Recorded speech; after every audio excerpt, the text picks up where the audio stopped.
Hey guys, welcome back to my channel. It's been a while since I filmed a video that isn't depressing as fuck or just really fucking boring and terrible quality. My last video was incredibly out of focus, so I apologise for that. I really hope this one isn't, so I'm going to try and keep an eye on the viewfinder a little bit more in this one. I know that my makeup looks a bit mad. I wanted to experiment because for Halloween I want to be a mermaid because of my hair and I wanted to wear it like this, and I've got my costume all planned out and stuff, so I wanted to practice with blue eyeshadows, but it looks really terrible because blue eyeshadow is so hard to perfect, so I'm going to have to keep practicing and hopefully I'll be able to do it looking nice by the time it comes around Halloween. I have been reading a book. It's taken me a good week or so to read this, maybe 2 weeks.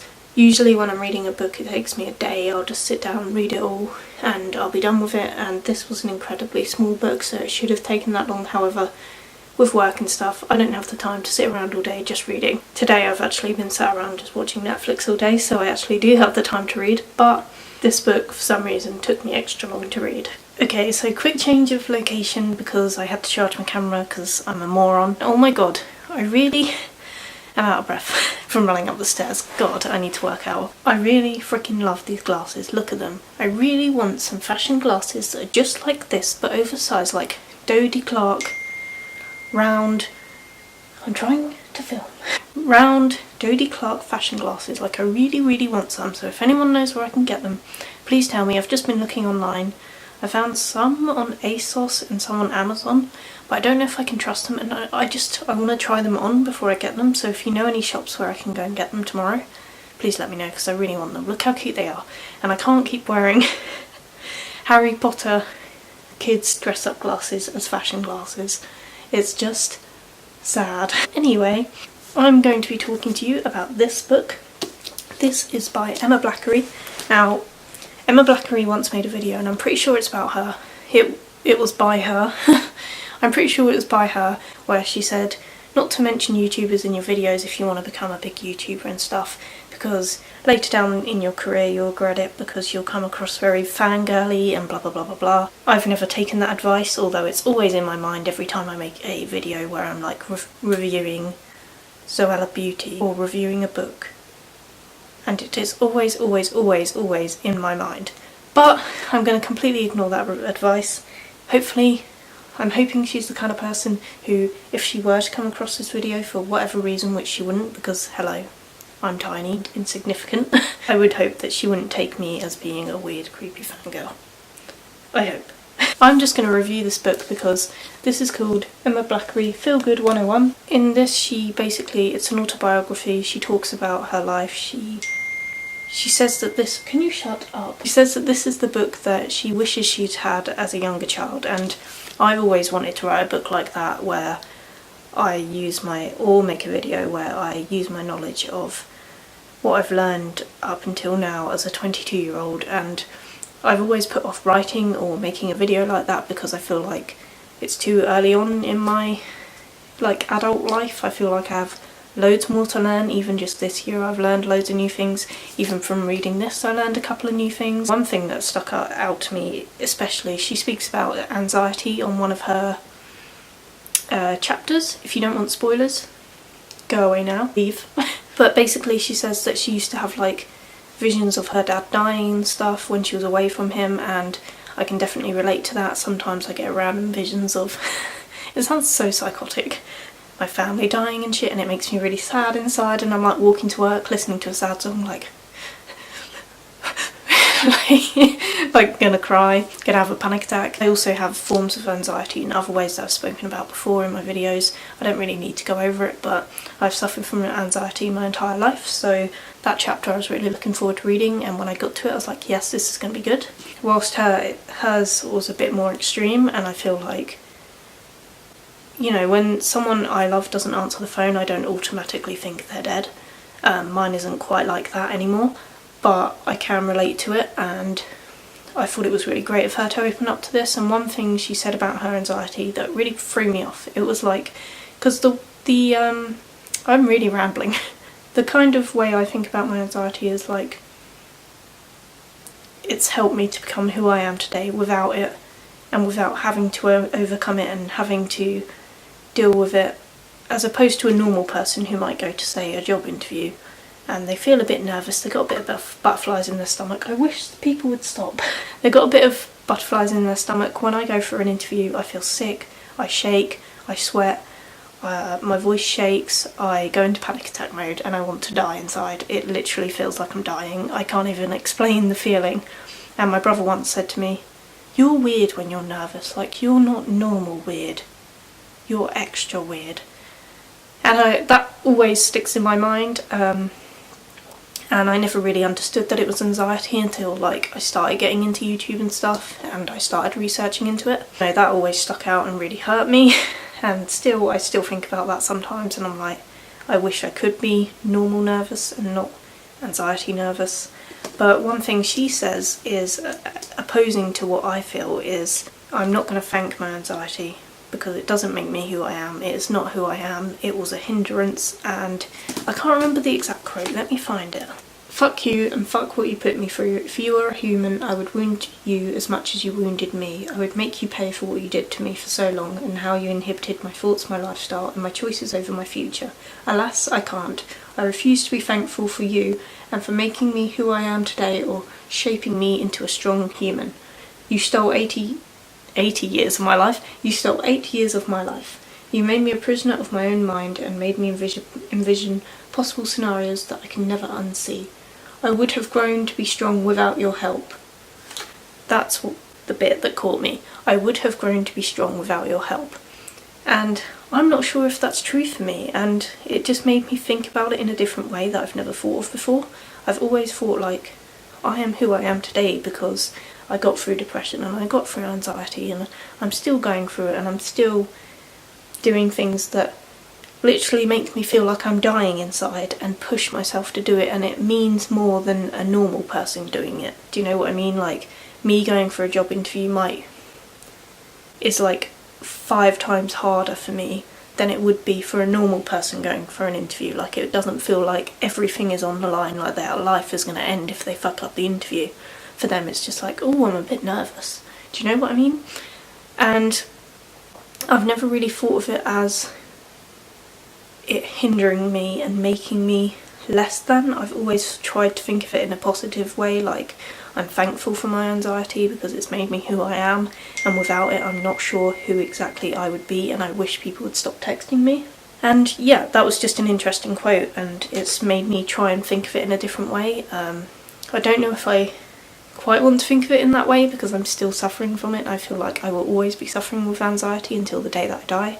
So thinking about it in this way of, fuck you, anxiety, you've fucked me up, like, you make me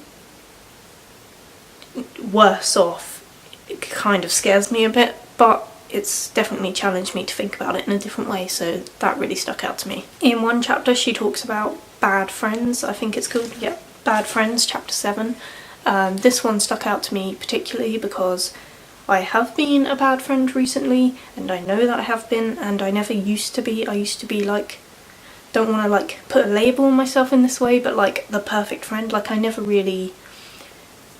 judged people, I never got angry. If I did get angry I'd hold it in and I'd just be like, oh, it's fine, they're a good person inside, like I can't blame them. But I started tweeting horrible angry things about someone once, not too long ago, literally a couple of weeks ago, because I just held it in for too long and because I wasn't adult enough about it and I didn't talk to them about it in order to come to a conclusion and to put our problems aside and tell them why they were hurting me. It ended with me feeling really guilty inside, and once I found out that I might put my phone on silent. Once I found out that the person had seen the tweets, I didn't feel that satisfaction I thought I'd feel of, she fucking deserved it, like she saw those tweets, I hope she fucking feels the pain I'm feeling. I just felt guilty inside and horrible and sick to my stomach and hated myself for it, and then I apologised, and even now I still think she probably doesn't talk to me as much now because she probably can't get over that side to me, and she probably never saw it coming because she didn't see me as being that type of person. Emma talks about a situation like that in her book where I think it was about a girl, and I should be able to remember this, I've only just finished reading it. It was about a girl that she tweeted something about, I think, as well, So that really struck a chord to me, because if I'd read that a couple of weeks ago, it probably wouldn't have struck any kind of chord inside of me, but because of the situation and then I read it, I was like, oh, wish I'd read this beforehand so that I didn't make that mistake. But I learnt my lesson on my own, so I feel like I didn't really learn anything from that chapter, but it definitely struck a chord and I was like, damn, a lesson I've just recently learned. I wish I'd read this book sooner. One thing that I can definitely respect about Emma Blackery is that she's not a YouTuber that just got famous young and never had a job, a real job. She never, you know, experienced what it was like to have to work in physical manual labour. And in this book she talks about, I already knew these things because I watch her videos anyway, so it's like not really news to me, and I feel like I didn't really learn anything new about her in this book because I've watched all her videos. But she talks about how she used to have a job in a restaurant and a job in another place, and she talks about how she had this really horrible supervisor who treated her like shit and stuff. And I don't know what I really want to say about this other than I appreciate that she has been in that position. And she talks about how she used to always say yes to people, like she'd always say yes to overtime even if she couldn't do it. Like she just let them walk all over her, she'd do whatever, like she'd do extra work all the time, she would never say no. And that's a lesson that I had to learn on my own. When I first started at Primark, I would never say no to anyone. People would always say to me, you can say no, you know, like you can say no. And I'd always have my colleagues saying that to me, like you work too hard, blah blah blah. I used to do, like, this was with old management by the way, I used to do like 60 hours a week, maybe even more, and I was a weekender on like a 16-hour contract, so I shouldn't have been doing that many hours, and that's why I eventually led into being full-time, because I just thought, what's the point in this, I might as well have a full-time contract. She just talks about how she needed to learn how to say no, and I wish I'd read this chapter a few years ago before I learnt that lesson, because I'm definitely better at saying no now. Like, I still struggle with it, but I'm definitely still learning that lesson, especially with being a supervisor and learning how to, you know, defend myself and stand up for myself and not have other people talk to me like crap, especially since I'm, this is a horrible word, they're superior now. One last thing I want to say about this book is just I was shocked by how much, and this is going to sound very creepy fangirl, so I'm sorry if Emma actually ever does watch this, but I do actually have so much in common with her. Not everything in common, but majority of this book I was like, it feels like I'm reading my own autobiography, but slightly different. Like, there are definitely more things I feel like maybe she's not fully opening up that I've gone through that I could probably write about, but there were a lot of chapters where I was like, damn, like these are lessons I've already learned. I think you should read this book if you are very young, if you're like 15, 16 and you haven't learned these things for yourself yet, you haven't had your first job yet, you haven't experienced depression, anxiety or any kind of sexual assault or anything like that. I think that you should definitely check out this book and you should definitely read it, because whilst you probably won't listen to the advice in there, especially advice about like studying and stuff, I know that I wouldn't listen to that, no matter who was saying it to me. Even if Gerard Way came up to me and was like, you need to study hard, you need to go to university and not just work a full-time job at Primark, I still probably wouldn't listen. I think you should get this book if you're very young, and because it's like she says, it's for a younger her and she wishes she'd known these things, and I think that I would have appreciated this book a lot more if I were younger right now. If I were like 17, 18, I think that this book would be beneficial to me and it would teach me a lot of things that I had to learn. But I do feel like you have to learn things on your own in life, and a book isn't going to change your life, and she even says that in this book. She says this book will not change your life. I feel like I don't feel like I really learned anything new from this book other than the whole anxiety thing and the way of looking at that. There was another thing at the end, I can't remember, I think it was the 80 years chapter, and she was talking about, you know, embracing life and blah blah blah, and that kind of opened my eyes a bit. But I would say I recommend this book to anyone younger. Do read it if you're a fan of her. I think it was a great read, and At no point did I feel like, you know when you're reading a really bad book and you're like, and you're kind of just forcing yourself to keep reading it. I didn't feel like that at all with this. Like, I was really into it when I was reading it, even when I was on lunch breaks. Like, people would be talking to me and I'd just be full on immersed in the book. I think it was a really good read. I think it's very well written.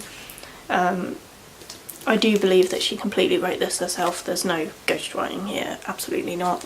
I know that she's had controversy in the past with how she spoke about YouTuber books, but again, I used to hold those kind of views too. I used to be like, it's just money hungry, like they're not real books. But then I gave myself the challenge last year. You can see some of my old videos, self-promo, of me reading YouTuber books, and I did that mainly to inspire myself to read them, because I wasn't seeing them as real books, but I thought if I make videos and review them, it will make me want to read them. And some of them were terrible, and you can tell the ones that are made to make money, and you can tell the ones who are really good at writing and are really intelligent, and you can tell they've got something to give. They're not just writing a book for the sake of it. You can tell, like this one, they wanted to do it because they're passionate about it. And I'm not going to name any certain books or anything. I will say Connor Franta and Tyler Oakley's books are two of the best autobiography YouTuber books that I've ever read. Along with this one, I would say Tyler Oakley's is my #1 favourite YouTuber book. I definitely know what my least favourite is, but I'm not going to say because I'm not going to start beef. It's definitely changed my look on YouTuber books as well, and I'm glad that she also changed her mind on that, and that she went out there and she gave this to the world, because I think there's only so much you can say in videos. And definitely, even if you haven't watched her videos, I would recommend reading this, because that would give you a whole new view into her, and you'd be like even if you've just seen a couple of her comedy videos, I think this would shock you. And she has so much to say and so much to give, and I would definitely give this book a 10 out of 10. For me, at this time in my life, wasn't exactly the most, I don't know, I didn't get too much from it, but it was an enjoyable read, and I can tell she put a lot of hard work into it. And I'm just giving my honest opinion here, trying not to be biased, because I love Emma Blackery. It was a really great book, and I definitely would read it again, I think. There are some books where you read them and you never read them again, but I definitely would read this again. That's it really. If you enjoyed this video, you can like, you can comment, you can subscribe, you can turn on my notifications, because I make new videos every Thursday and Sunday. I'm trying to make more positive, upbeat, happy videos. I'm feeling in a really good mood today, so that's why I'm filming. I've been filming lately only when I'm in a really low mood, which is not a good idea, because I don't really care about like the autofocus, I don't care about what I'm saying, I don't care about audio, I don't care about the quality or the editing, so I'm just like shoving out any old shitty content. But I feel like this is a much better video, I hope. Yeah, turn on your notifications to be notified when I post. And Emma Blackery, if you're watching, I really liked your book and I really love your music, and I really, really want to see you live again. She's amazing live. Definitely go see her live. Like, her music is incredible, and she's just as much as a good musician as she is a good writer. And now this is really arse-kissy. Sorry. Love Emma Blackery. Another life lesson she should have put in there is about dyeing your hair, because I definitely would have learned from that a couple of weeks ago if she'd put in there about, you know, not over dyeing your hair, but she'd already said that in videos, and did I listen? No, I didn't, and now I've got hardly any hair left, and it's damaged to fuck. So, maybe she should have added that in there. Just for anyone that's wanting to dye their hair, don't fucking do it. Anyway, I'm rambling now, so I'm gonna go. Bye!